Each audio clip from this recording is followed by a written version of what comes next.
നമസ്കാരം.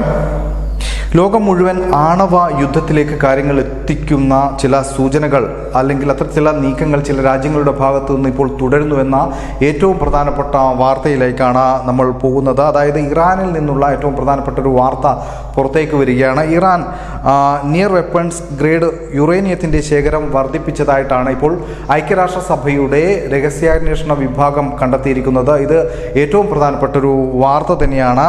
ഒക്ടോബർ 26 കണക്കനുസരിച്ച് ഇറാനിൽ 60% യുറേനിയം വർദ്ധിച്ചിട്ടുണ്ട് എന്നാണ് ഐക്യരാഷ്ട്രസഭയുടെ രഹസ്യാന്വേഷണ വിഭാഗം ഇപ്പോൾ കണ്ടെത്തിയിരിക്കുന്നത്. ആണവ മിസൈലുകൾ ഇസ്രയേലിന് നേർക്ക് ഇറാൻ പ്രയോഗിക്കുമോ എന്ന ആശങ്ക നിലനിൽക്കുകയാണ്.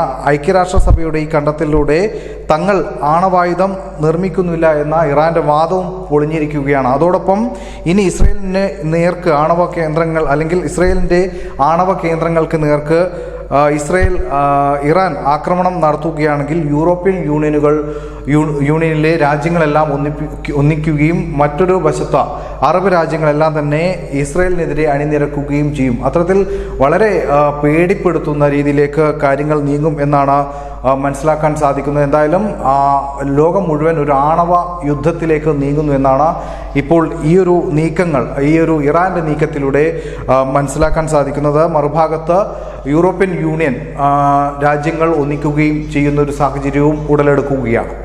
News desk, news India Malayalam.